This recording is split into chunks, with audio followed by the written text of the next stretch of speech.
नमस्कार, आप देख रहे हैं द न्यूज बर्ड और मैं हूं आपके साथ पूजा। खबरों पर जाने से पहले एक नजर डालते हैं टॉप हेडलाइंस पर। पूर्व मुख्यमंत्री गहलोत ने भाजपा पर तिरंगा यात्रा में सरकारी धन का दुरुपयोग करने का लगाया आरोप। जेएनयू में पेंशनर्स का धरना जारी, बहस के आगे बचाई बीम। एसआई भर्ती रद्द नहीं करने की मांग को लेकर सर्व समाज संघर्ष समिति का प्रदर्शन। जोधपुर में अचानक बदला मौसम, तेज आंधी तूफान से जनजीवन हुआ अस्त व्यस्त। तो यह थी हेडलाइंस और अब खबरें विस्तार से। पूर्व मुख्यमंत्री अशोक गहलोत ने शनिवार को सुबह सर्किट हाउस में आमजन से मुलाकात की। इस दौरान कांग्रेस कार्यकर्ताओं व समर्थकों ने उनका स्वागत किया। पूर्व मुख्यमंत्री अशोक गहलोत ने युवा कांग्रेस सरदारपुरा विधानसभा उपाध्यक्ष गौरव गहलोत की मुहिम लेट्स कंट्रीब्यूट फॉर नीड के बैनर का विमोचन किया। इस मुहिम के अंतर्गत लोगों के घर जाकर गरीब बच्चों के लिए जरूरतमंद कपड़े एवं विद्या सामग्री का योगदान कराया जाएगा एवं गरीब बच्चों को वितरित किया जाएगा। पूर्व मुख्यमंत्री गहलोत ने एक बार फिर अमेरिका के राष्ट्रपति डोनाल्ड ट्रंप पर निशाना साधा है। गहलोत ने कहा कि कश्मीर का मुद्दा अति संवेदनशील है। 1971 से हमारा इस पर स्टैंड रहा है, इसमें कोई तीसरा पक्ष नहीं होगा। अब ट्रंप इसमें घुसने का प्रयास कर रहे हैं, बहुत खतरनाक है। मेरा मानना है कि भारत पाकिस्तान के कश्मीर के मुद्दे पर किसी को भी पंचायत नहीं करनी चाहिए। यह बात उन्होंने जोधपुर से रवाना होने से पहले सर्किट हाउस में मीडिया से बात करते हुए कही। पूर्व मुख्यमंत्री अशोक गहलोत ने प्रदेश और केंद्र सरकार को आड़े हाथों लेते हुए कहा कि अमेरिका हर बड़े मौके पर हमारे खिलाफ रहा है। ऐसे में भारत सरकार को हिम्मत दिखाते हुए ट्रंप के भारत पाकिस्तान के बीच पंचायती करने के प्रयासों का खंडन करना चाहिए। ट्रंप के सीजफायर की घोषणा का खंडन नहीं हुआ, उनका इलाज कौन करेगा? पीएम मोदी को उनका इलाज करना चाहिए। राहुल गांधी सवाल उठाते हैं तो उनको तकलीफ होती है। गहलोत ने कहा कि पहलगाम की घटना के बाद पूरा देश एक हो गया था, सबने सरकार को सहयोग दिया था।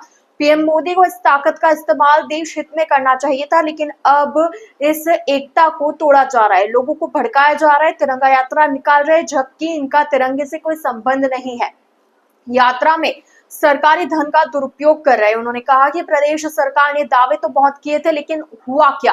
यमुना का पानी भी लाना था, क्या हुआ? आज पीने के पानी की स्थिति बहुत भयंकर है। बिजली की अघोषित कटौती हो रही है। नरेगा में काम करने वालों के लिए प्रबंधन सही होना चाहिए। इन्वेस्टमेंट के नहीं कर रहे हैं, दावे यमुना पानी का भी कर रहे हैं। दावे कोई समस्या ही नहीं रहता, ना पानी की ना बिजली की है। जो मुख्यमंत्री से बुलवा रहे हैं लोग वो बोल रहे हैं। मैं उनसे आग्रह करूंगा, आप जाइएगा, गहराई करने जाइएगा। ऐसा नहीं है कि बाद में आपको प्रॉब्लम पैदा हो, आप जवाब नहीं दे पाओ जनता को। ये स्थिति नहीं बननी चाहिए। आज स्थिति बहुत भयंकर है, पीने के पानी की भी। बिजली की कटौती अघोषित हो रही है, अघोषित 4-5 घंटे हो रही है। जोधपुर जैसी जगह में लोग कह रहे थे कल कि गांव में भी सब जगह अघोषित कटौती भी हो रही है। तो स्थिति इतनी भयंकर, गर्मी चल रही है, लू लग रही है। नरेगा मैंने कल भी कहा, नरेगा में जो काम कर रहे हैं उनका विशेष ध्यान दो। इस लू के अंदर वो 5-7 घंटे काम नहीं कर सकते हैं। काम के घंटे कम करो, कोई तरीका निकालो। प्रशासन की ड्यूटी है कि थोड़ा संवेदनशीलता रखें, जिससे कि उनको पूरा मुआवजा मिल सके, पूरा पेमेंट मिल सके। राहुल गांधी पर तो जानबूझ करके, सोनिया जी पर, राहुल गांधी पर, चाहे वो ईडी का मुकदमा हो, जिनको कोई दम नहीं है। 1938 के अंदर 90 साल पहले अखबार हमने शुरू किया, शुरू किया कि एक बार चलते हैं कि एक बार बंद करने पड़ते हैं, वापस शुरू रहते हैं। वो प्रयास कांग्रेस ने किया कि नेशनल हेराल्ड को वापस हम शुरू करें। तकलीफ एक्चुअल में वो हो रही है इनको कि ये अखबार वापस शुरू होगा तो अपना विचार प्रकट करेगा जो कांग्रेस का है, जो सर्वधर्म समभाव का है, सेकुलरिज्म का है, वो इनको टॉलरेट नहीं हो रहा है। ऑपरेशन सिंदूर जो हुआ है उसमें सवाल क्या पूछे राहुल गांधी ने, तकलीफ हो गई लोगों को। सवाल वही पूछे, जनता के दिलो दिमाग में जो भावना होती है, जो सवाल होते हैं, विपक्ष की जिम्मेदारी है कि उन सवालों को वो खुद उठाए जिससे कि उनका जवाब मिल सके, जनता संतुष्ट हो सके। ये लोकतंत्र है। अगर आप उसके अंदर नहीं पूछेंगे राहुल गांधी, जनता राहुल गांधी को कल कहेंगी आपने क्या किया, आप विपक्ष में थे, आपने आवाज क्यों नहीं बुलंद करी। तो ये स्थिति है। सवाल क्या उठा है भाई, ट्रम्प साहब कौन होते हैं पंचायती करने वाले। कश्मीर का मुद्दा इतना खतरनाक मुद्दा है, आज तक हमारा स्टैंड रहा है 71 से कि कोई भी इसमें तीसरा पक्ष नहीं होगा। अब ट्रम्प साहब जो घुसने का प्रयास कर रहे हैं ये बहुत खतरनाक है, सरकार को समझना चाहिए। आने वाले वक्त में वो बिना कहे हुए ही पंचायती कर सकते हैं कि मैं एक बार घुस गया हूँ तो मैं बाहर नहीं निकलूंगा। वो पंचायती करेगा, पाकिस्तान आ रहे आप क्यों नहीं आ रहे हो। दोनों मुल्कों को कह दिया बराबर के ये मान देश है पाकिस्तान और हिंदुस्तान। तो पाकिस्तान हिंदुस्तान को एक क्षण में लाके खड़ा कर दिया। ये जो खतरनाक खेल खेला जा रहा अमेरिका में, उसको समझना पड़ेगा। गोवा में जो आज़ादी मिली थी, गोवा में, सिक्किम में मिली थी आज़ादी इंदिरा गांधी के वक्त में, तब भी अमेरिका के खिलाफ था। पाकिस्तान के 2 टुकड़े किए, तब भी अमेरिका के खिलाफ था हमारे। वो साथ कब था हमारे, कारगिल युद्ध था तो कोई साथ था क्या हमारे, वो साथ था ही नहीं। वो कौन होता पंचायती करने वाला। प्रदेश के मुख्यमंत्री भजनलाल शर्मा के निर्देशानुसार शहर विधायक लगातार विकास कार्यों को गति दे रहे हैं, जिसके चलते शहर विधायक अतुल बंसाली ने शनिवार को सिवांची गेट स्थित श्री पुष्टिकर महिला महाविद्यालय के बाहर हुए विकास कार्य का लोकार्पण किया। गौरतलब है कि विधायक की अनुशंसा पर 5 लाख की स्वीकृत राशि से सड़क निर्माण का कार्य पूरा किया गया। विधायक अतुल बंसाली ने बताया कि शहर में जहां कहीं भी विकास कार्यों की आवश्यकता है उसके लिए सरकार प्रतिबद्ध है। इस अवसर पर शहर विधायक अतुल बंसाली ने एक सामुदायिक हॉल बनाने की भी घोषणा की। श्री पुष्टिकर एजुकेशन ट्रस्ट के आनंद पुरोहित ने विधायक का आभार जताते हुए बताया कि कॉलेज में आने वाली छात्राओं के लिए इस सड़क निर्माण कार्य से काफी सहायता मिलेगी। आनंद पुरोहित ने खांडा फलसा मंडल अध्यक्ष अरविंद पुरोहित की इस पहल के लिए भी उनका आभार जताया। ट्रस्ट के अध्यक्ष आनंद पुरोहित द्वारा विधायक अतुल बंसाली, खांडा फलसा मंडल अध्यक्ष अरविंद पुरोहित, पूर्व अध्यक्ष महेंद्र छंगानी एवं धनराज बोराना को साफा पहनाकर स्मृति चिन्ह भेंट कर उनका स्वागत किया गया। इस दौरान कॉलेज के प्रधानाचार्य के व्यास विशाल पुरोहित सहित स्टाफ मौजूद रहा। आज बहुत हर्ष का विषय है कि इस शिवांची गेट स्थित पुष्कर्ण समाज की इस कॉलेज स्कूल यहाँ जहाँ पर पीछे की तरफ असामाजिक तत्वों द्वारा इसको अड्डा बना लिया था, समाज के हमारे वरिष्ठ लोगों ने और सब ने मिलकर, सबसे बड़े हमारे आदरणीय वकील साहब जो हमारे राजनीति के अंदर भी सक्रिय, ज़बरदस्त सक्रिय है और हमारे समाज के अंदर काम करने के लिए हमेशा ऐसे काम में आगे रहते हैं। आपकी प्रेरणा से यहाँ सीसी सड़क का निर्माण करके और अब थोड़े दिन में लाइटें वगैरह लगा के इस रोड को इस तरह कर दिया जाएगा कि कोई भी असामाजिक तत्व यहाँ पे गलत काम नहीं कर सकते। गर्ल्स कॉलेज के यहाँ पे, क्योंकि अंधेरे में और सब सड़क टूटी होती है तो उन्होंने नशे पत्ते का इसको अड्डा बना लिया था। आज मुझे भी बहुत हर्ष हो रहा है कि आप सब लोगों की जागरूकता से ये काम जोधपुर विकास प्राधिकरण द्वारा हुआ है। भजनलाल जी की सरकार में कोई भी काम की कमी नहीं रहेगी। हमारे देश के यशस्वी प्रधानमंत्री नरेंद्र जी मोदी का आशीर्वाद है। सिर्फ काम काम और काम, नए जोधपुर का निर्माण। पुष्टिकर महाविद्यालय के पास में जो रोड अतुल बंसाली जी ने जो बताया था, आज मैं चेयरमैन बनने के बाद पहली दफ़े इतनी साफ़ सुथरी देख रहा हूँ, वेल मेंटेन देख रहा हूँ।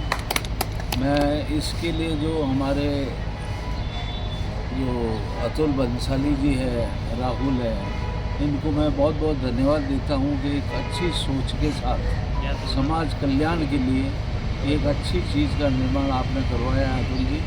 मैं पूरे पुष्टिकर एजुकेशन ट्रस्ट और समाज की तरफ से आपको धन्यवाद देता हूँ। जोधपुर जय नारायण व्यास विश्वविद्यालय के पेंशन धारकों का धरना शनिवार को छठे दिन भी जारी रहा। वो बकाया पेंशन की मांग को लेकर धरने पर बैठे। उन्होंने शनिवार को बहस के आगे बीन बजाई। जय नारायण व्यास विश्वविद्यालय के पेंशनर्स को लंबे समय से पेंशन न मिलने के कारण अब उनका धैर्य जवाब देने लगा है। आर्थिक संकट से जूझते इन वरिष्ठ नागरिकों ने विश्वविद्यालय प्रशासन व राज्य सरकार की उदासीनता के विरुद्ध कुलपति कार्यालय के समक्ष शनिवार को लगातार छठे दिन धरना दिया। पेंशनर्स ने भैंस के आगे बिंग बजाई। जयनारायण व्यास विश्वविद्यालय पेंशनर्स सोसाइटी के अध्यक्ष प्रोफेसर रामनिवास शर्मा व सचिव डॉक्टर लोकेंद्र सिंह शक्तावत और पेंशनर्स संघर्ष समिति संयोजक अशोक व्यास ने बताया कि जयनारायण व्यास विश्वविद्यालय में लंबे समय से पेंशन का भुगतान नहीं होने से आक्रोशित वरिष्ठ नागरिक पेंशनर्स जेएनयू परिसर में धरना दे रहे। शनिवार को कुलपति कार्यालय के समक्ष आज फिर पेंशनर्स धरने पर बैठे और कुलाधिपति एवं राज्यपाल, मुख्यमंत्री और विश्वविद्यालय प्रशासन से बकाया पेंशन का जल्द भुगतान कराने की गुहार लगाई। पेंशनर्स सोसाइटी ने मांग की है कि अजा महिला छात्राओं की फीस माफी का पुनर्भरण और विश्वविद्यालय की अधिकृत भूमि की राशि का भुगतान राज्य सरकार करे। साथ ही कॉलेज शिक्षा निदेशालय की तरह पेंशन भुगतान की व्यवस्था की जाए।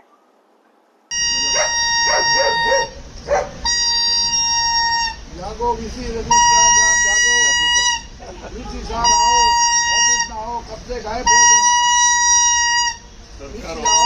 लड़ाई है, आगे और लड़ाई है। वाइस चांसलर होश में आओ, होश में आओ, होश में आओ। इस गर्मी में आप लोगों ही हमारी सुध लेते हैं और आते हैं, इसलिए मीडिया का बहुत बहुत धन्यवाद मेरी ओर से और मेरे साथियों की ओर से।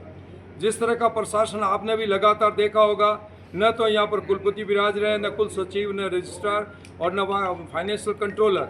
फिर भी हम यहाँ आकर के पता नहीं किसको लेकर हैं कि इसी भवन में जहाँ से बहुत बड़े बड़े विद्वान हैं जो निकले हैं और निकालने वाले जो आपके सामने भी घूम रहे हैं, इन्हीं की भूमिका थी, जिनके द्वारा ही आज भारत के स्तर पर और राज्य स्तर पर कोई नेता हो चाहे ऑफिसर्स हो, इसी विश्वविद्यालय से निकले हुए हैं। और उन्हीं के गुरुजनों को, उनके जिन्होंने उनको मार्गदर्शन दिया, उनको पेंशन नहीं मिल रही है।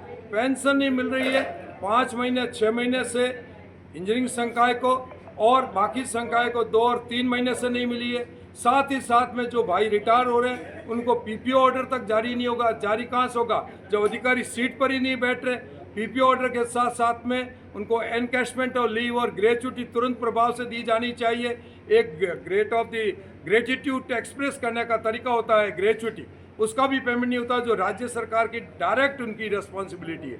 और ये पेंशन को भी क्योंकि पे देगा वही पेंशन देगा, as per income tax act section 15 के अंतर्गत सैलरी हेड के अंदर पे और पेंशन दोनों आते हैं। उसके अंतर्गत कोई भी सरकार हो, यदि केंद्रीय यूनिवर्सिटी है तो केंद्र सरकार यूजीसी के माध्यम से फंड देती है, और यदि राज्य यूनिवर्सिटी है तो राज्य की सरकार को ही पैसा दिया जाना चाहिए। परंतु राज्य सरकार न तो हमारी बात को सुन रही है।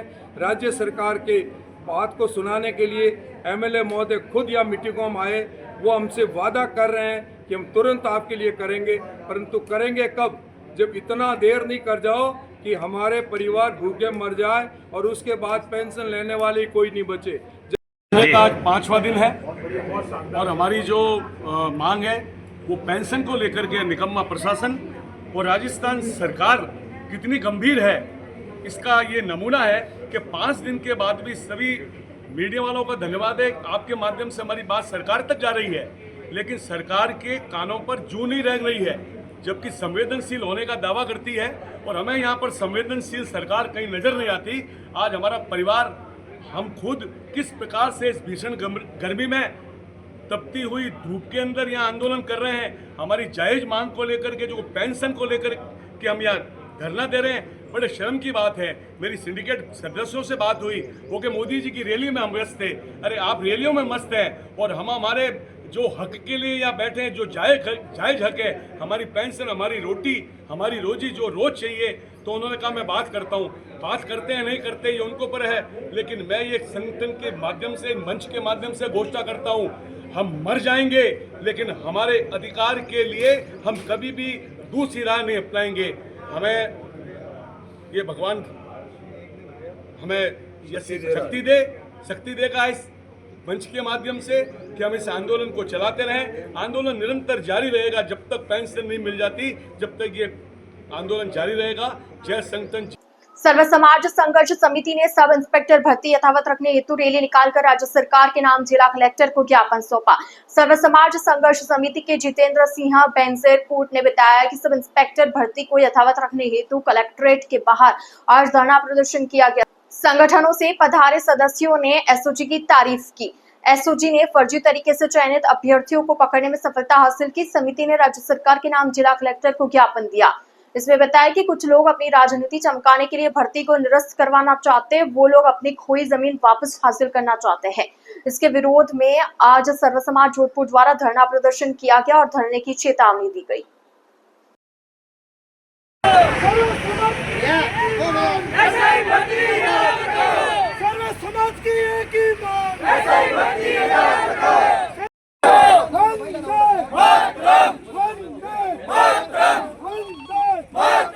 हाँ, मेरा नाम पूनम राठौड़ है। इस भर्ती के अंदर मेरे पति धर्मेंद्र सिंह शेखावत जी हैं। तो वो मतलब इस भर्ती के लिए मतलब बहुत मेहनत की है। उनसे इस भर्ती को यथावत रखो और मतलब जो दोषी है उनको ही सजा दो, निर्दोषियों को बिल्कुल भी सजा मत दो। मेरी मम्मी, दोनों मम्मी रोज सुबह शाम मुझे बोलते हैं कि क्या होगा इस भर्ती का। रोज ऐसे घर वाले परेशान रहते हैं कि मतलब क्या होगा कुछ नहीं पता। रोज सुबह उठते हैं, शाम को मम्मी, दोनों मम्मी पापा सब ऐसे टेंशन में रहते हैं। इनके 2-3 बहनें हैं, उनको हम यहाँ पे पढ़ाते हैं जोधपुर में ही, तो वो सब तैयारी कर रहे हैं। और मतलब इस भर्ती को किसी भी हालत में मुख्यमंत्री जी महोदय से नम्र निवेदन है कि इस भर्ती को कोई भी हालत में रद्द नहीं करें और यथावत रखें। हमारा यही परिचय है और सब सर्व समाज इससे मिलके सब ये मांग कर रहे हैं कि हम कलेक्टर महोदय के माध्यम से मुख्यमंत्री को ज्ञापन सौंपने के लिए आए हैं। सर्व समाज छत्तीस कौम के बैनर तले सर्व समाज छत्तीस कौम के आज पदाधिकारी यहाँ आए हैं और ये मांग करने के लिए आए हैं कि जो एसआई की भर्ती है उसको निरस्त किसी सूरत में नहीं किया जाए। जो बच्चे अपनी मेहनत से, लगन से, रात दिन एक करके अपनी योग्यता से जो कामयाब हुए, अपने माता पिता के खून पसीने की कमाई को लगाकर जो कामयाब हुए, उन भर्ती को किसी सूरत में निरस्त नहीं किया जाए। एसओजी जो जांच कर रही है उसकी और गहनता से जांच करे। हम धन्यवाद देना चाहते हैं एसओजी को कि वो अपनी जांच करे, परंतु जो निर्दोष हैं दोषियों को सजा मिले, परंतु निर्दोषों को किसी प्रकार की सजा नहीं मिले। हम ये चाहते हैं कि भर्ती यथावत रहे और इन बच्चों का भविष्य किसी सूरत में खराब नहीं किया जाए। हम सरकार से पुरजोर से सर्व समाज छत्तीस कौम की ओर से मांग करते हैं कि इस भर्ती को किसी सूरत में निरस्त नहीं किया जाए। और ये जो निरस्त कराने वाले लोग जो चाहते हैं वो कुछ लोग हैं, वो अपने व्यक्तिगत स्वार्थ के लिए, अपने राजनीतिक रोटियां सेकने के लिए वो कर रहे हैं। और आपको जानकारी होगी, मैं ये बताऊं कि जो एक महिला कैटेगरी के अंदर 4थे नंबर पे एक मोनिका नाम की एक बच्ची आई थी और उसके साथ में जो अभी हरियाणा से एक चुनाव लड़ा, जो अभी आरएलपी के साथ में लगा हुआ है, वो ये कहता है मेरी बहन है, इसने नाम किया, ये किया, वो किया, 10 बातें करता है। और वही व्यक्ति जब अब वो मोनिका जेल के अंदर है और तो वो अब वापिस लग गए कि ये भर्ती निरस्त की जाए। और वो कल स्टेटमेंट दे रहा था कि इस भर्ती को निरस्त कराने के लिए ज्यादा से ज्यादा लोग आए जाए। और इसी प्रकार से जो सुरेश डाका है, जो अभी 1.5 लाख का सरकार ने, पुलिस ने उसके पीछे इनाम घोषित कर रखा है और कहा कि उसको तुरंत प्रभाव से गिरफ्तार किया जाए। जो पेपर माफिया लीक करने वालों में मुख्य है, कोचिंग का मुख्य है, उसके जमानत किसने लगाई है? जो आरएलपी की पूर्व अध्यक्ष एक संध्या स्पर्धा नाम की एक लेडी है, जो आरएलपी की पूर्व प्रदेश अध्यक्ष है, उसने उसकी जमानत लगाई है। तो आप ये तो अभी तो ये बता रहे हैं, और भी आपको मीडिया, मैं तो ये चाह रहा हूँ कि हम तो ये बता ही रहे हैं, और भी हमारे पास बताने के लिए खूब है। मसाला आ रहा है, धीरे धीरे सब दूध का दूध और पानी का पानी हो जाएगा। तेज रफ्तार स्कॉर्पियो ने रोड क्रॉस कर रहे युवक को टक्कर मार दी। टक्कर के बाद युवक उछलकर डिवाइडर के पास गिरा, वहीं स्कॉर्पियो चालक भाग गया। हादसा महामंदिर थाना इलाके में हुआ। हादसे का सीसीटीवी फुटेज सामने आया है। इसमें सफेद रंग की स्कॉर्पियो युवक को उड़ाते नजर आ रही है। युवक ऑटो ड्राइवर है। पुलिस के अनुसार हादसा खेतानाड़ी में नायरा पेट्रोल पंप के सामने गुरुवार रात को हुआ। सीसीटीवी फुटेज के आधार पर स्कॉर्पियो चालक का पता लगाया जा रहा है। सीसीटीवी फुटेज में नजर आ रहा है कि auto driver Mohsin road cross कर रहा है। कुछ देर बाद वह दूसरी ओर से रोड क्रॉस कर लौट रहा है। इसी बीच तेज स्पीड में आ रही स्कॉर्पियो उसे टक्कर मारती है। टक्कर के बाद वह डिवाइडर के पास गिरता है। रोड पर वाहन चालकों और राहगीरों की भीड़ लग जाती है। लोगों ने पुलिस को सूचना दी और घायल युवक को मथुरादास माथुर हॉस्पिटल लेकर गए। युवक के हाथ में फ्रैक्चर हुआ है। घायल युवक के परिजन ने महामंदिर थाने में केस दर्ज करवाया है। जोधपुर ग्रामीण पुलिस की जिला विशेष टीम ने ऑपरेशन धरकरबर के तहत 30,000 रुपए के इनामी अपराधी सुमेरा राम को गिरफ्तार किया। एनडीपीएस एक्ट के 2 मामलों में सुमेरा राम फरार चल रहा था। पुलिस से बचने के लिए वह लगातार अपना ठिकाना बदल रहा था। जिला पुलिस अधीक्षक राममूर्ति जोशी ने बताया कि जोधपुर रेंज के महानिरीक्षक के निर्देश पर यह ऑपरेशन चलाया गया। डीएसटी टीम ने पीपाड़ शहर के भुंडाना निवासी सुमेरा राम को पकड़ा। पीपाड़ शहर थाने में दर्ज मामले में उस पर 25,000 और भिलवाड़ा के मंडल थाने में 5,000 रुपए का इनाम था। अतिरिक्त पुलिस अधीक्षक रघुनाथ गर्ग के निरीक्षण में प्रभारी लखाराम की टीम ने कार्रवाई की। कांस्टेबल देवीलाल की सूचना पर सुमेरा राम को पकड़ा गया। आगे की जांच के लिए उसे पीपाड़ शहर थाने को सौंपा गया। द न्यूज बर्ड के इस बुलेटिन में फिलहाल वक्त हो चला एक छोटे से ब्रेक का। ब्रेक के बाद जल्द हाजिर होंगे। आप बने रहिए द न्यूज बर्ड के साथ।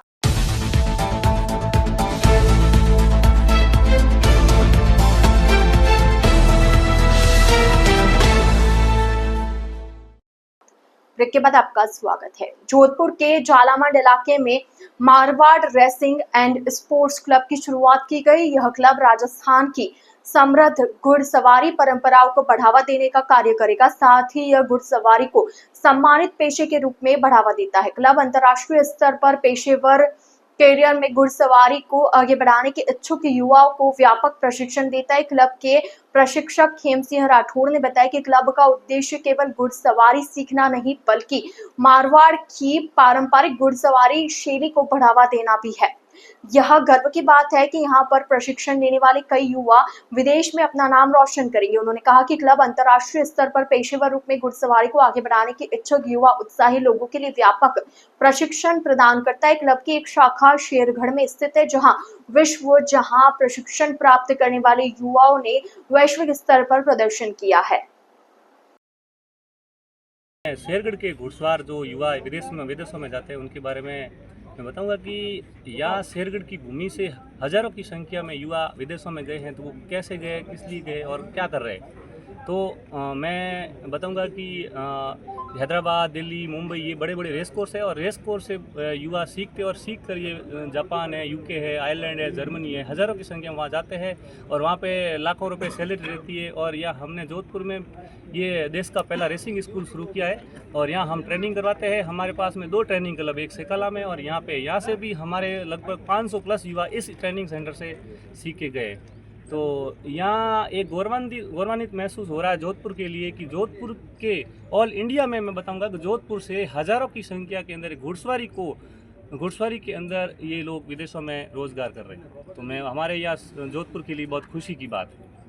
Jodhpur citizens society for education व गीता आश्रम के संयुक्त तत्वावधान में सुखेश्वर महादेव मंदिर सभागृह में प्राचीन परंपराओं व संस्कृति के रक्षकों का अभिनंदन किया गया। कार्यक्रम संयोजक गोविंद राज पुरोहित ने बताया कि पद्मश्री शीन काफ निजाम के मुख्य अतिथि प्रोफेसर नटवर राज कल्ला की अध्यक्षता व डॉक्टर एनडी पुरोहित के विशिष्ट आतिथ्य में कार्यक्रम आयोजित किया गया। कार्यक्रम में उल्लेखनीय कार्यों के लिए फोटोग्राफर सुनील पुरोहित एवं सैनिकों के सम्मान में जोधपुर में निकाली तिरंगा यात्रा में 5 वर्षीय नन्ही बालिका हृदया पुरोहित ने छोटी विंग कमांडर बनकर शिव तांडव स्तोत्रम की प्रस्तुति करने पर दोनों का अभिनंदन किया गया।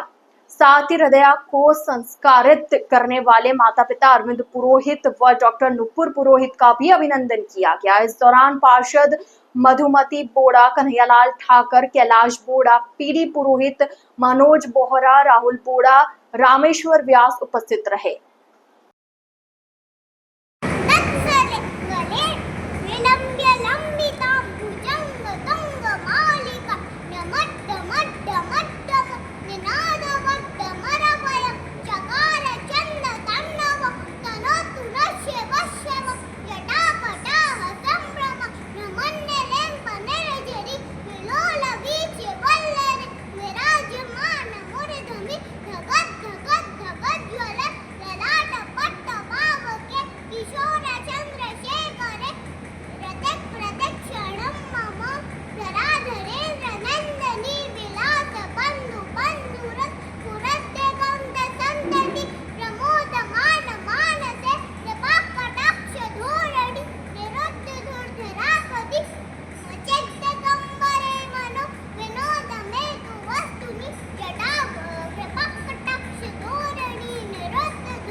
केंद्र सरकार की ओर से अमृत मित्र पहल योजना के तहत महिलाओं ने वृक्षों के लिए पौधारोपण अभियान का शुभारंभ किया। नगर निगम दक्षिण की ओर से झालामंड गैराज में कार्यक्रम आयोजित किया गया, जिसमें निगम उत्तर दक्षिण की अतिरिक्त आयुक्त पुष्पा कंवर सिसोदिया, अमृत योजना नोडल अधिकारी दीपक गुप्ता एवं NULM से जिला परियोजना अधिकारी नेमाराम एवं स्वयं सहायता समूह की महिलाएं सम्मिलित हुई। अमृत मित्र इनिशिएटिव वुमेन फॉर ट्रस्ट के नोडल अधिकारी ने बताया कि भारत सरकार के आवास और शहरी विकास मामलों में मंत्रालय की ओर से पर्यावरण संरक्षण एवं पर्यावरण जागरूकता के लिए अमृत मित्र पहल योजना शुरू की गई है। विश्व स्क्रीजोफ्रेनिया दिवस के उपलक्ष्य में मानसिक रोग विभाग मथुरादास माथुर चिकित्सालय डॉक्टर SN मेडिकल कॉलेज शुक्रवार को मनोविकार केंद्र जोधपुर के सेमिनार हॉल में एक विशेष कार्यक्रम का आयोजन किया गया। कार्यक्रम के मुख्य अतिथि डॉक्टर BS झोदा, प्रधानाचार्य एवं नियंत्रक doctor SN medical college Jodhpur ने कहा कि स्वास्थ्य का अर्थ केवल रोग या अशक्तता का होना मात्र नहीं है, अपितु किसी व्यक्ति की पूर्णता के लिए उसका मानसिक स्वास्थ्य भी उतना ही महत्वपूर्ण है जितना कि शारीरिक स्वास्थ्य। मानसिक रोग को अन्य शारीरिक रोगों की तरह ही देखा जाना चाहिए और मानसिक रोगों की वास्तविकता के संबंध में जागरूकता फैलाई जानी चाहिए। उन्होंने इस बीमारी के संबंध में किसी भी प्रकार के भ्रम के बिना रोगी को उपचार के लिए तत्पर रहने की आवश्यकता पर जोर दिया। उन्होंने बताया कि मानसिक रोगियों के लिए राज्य सरकार द्वारा न्यूरो साइंस सेंटर प्रोजेक्ट निर्माणाधीन है, जिसके द्वारा मरीजों को मानसिक रोग से संबंधित संपूर्ण इलाज एक ही छत के नीचे मिल पाएगा। डॉक्टर संजय गहलोत, आचार्य एवं विभागाध्यक्ष मनोविकार केंद्र ने कहा कि स्क्रीजोफ्रेनिया एक ऐसी बीमारी है जो आदमी के सोचने, समझने और काम करने की शक्ति को बुरी तरह प्रभावित करती है। रोगी वास्तविक और काल्पनिक अनुभव में फर्क नहीं कर पाता। रोगी तर्क संगत तरीके से सोच नहीं पाता, सामान्य भावनाएं प्रकट नहीं कर पाता है तथा समाज में उचित व्यवहार नहीं कर पाता। वंचित हो जाते हैं। तो आज जो स्किज़ोफ्रेनिया बनाने का उद्देश्य यही था कि आप सब इस बीमारी के बारे में जानें, बीमारी की गंभीरता को समझें और इलाज के प्रति आप जागरूक हों और अपने आसपास वाले मरीजों को पहचान करके यथासंभव जल्दी से जल्दी चिकित्सक विशेषज्ञ के पास लाने का प्रयास करें, क्योंकि इस तरह की बीमारी या कोई भी मानसिक बीमारी जिसको इसका अगर निदान और जांच समय पे हो जाए, बीमारी जब नई हो जाए तो उसका इलाज भी सुगम रहता है, बहुत मरीज में जल्दी परिवर्तन आता है और उसमें लंबे समय की कमियां या डेफिशिट नहीं रहते हैं। श्री वर्धमान स्थान कवासी जैन श्रमण संघीय श्रावक संस्थान की ओर से मुमुक्षु खुशी बोकाड़िया जैन और अंशु चौधरी के दीक्षा महोत्सव के तहत शनिवार को वरघोड़ा निकाला गया। संस्थान के अध्यक्ष सुरेश पारख व सचिव सुनील चोड़िया ने बताया कि 25 मई को दीक्षा का आयोजन सरदारपुरा स्थित ओसवाल कम्युनिटी हॉल में किया जाएगा। दीक्षा के निमित्त 5 दिवसीय कार्यक्रम बुधवार सरदारपुरा स्थित महावीर भवन एवं ओसवाल कम्युनिटी सेंटर में चल रहे। इसी के तहत शनिवार को दीक्षार्थी बहनों का वरघोड़ा निकाला जाएगा। इसके बाद दीक्षार्थी बहनों का अभिनंदन किया कि रविवार को वीर थाल प्रातः 7:15 बजे, उसके पश्चात शोभा यात्रा महावीर भवन नेहरू पार्क से रवाना होकर ओसवाल कम्युनिटी सेंटर में धर्म सभा में परिवर्तित होकर प्रवचन एवं दीक्षा पाठ का आयोजन होगा। उन्होंने बताया कि 5 दिवसीय दीक्षा के कार्यक्रमों में डॉक्टर संदेश मुनि महाराज, बाल मुनि महाराज, कथन मुनि महाराज आदि का सानिध्य मिल रहा है।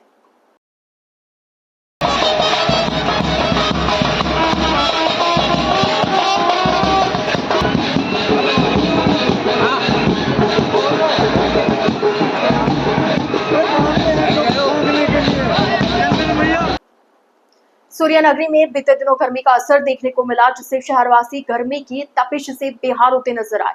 आज भी जोधपुर में सुबह से तेज गर्मी का आलम देखने को मिला। ढलते दिन के साथ मौसम सुहावना हो गया और तेज आंधी तूफान से तपिश से थोड़ी राहत मिलने लगी। एक बारगी तो तूफान के साथ तेज अंधड़ आने से जनजीवन अस्त व्यस्त होने लगा, जिससे तेज हवा और बारिश के चलते शहर में कई जगहों पर पेड़ उखड़ने और बिजली के पोल टूटने की घटनाएं भी सामने आई।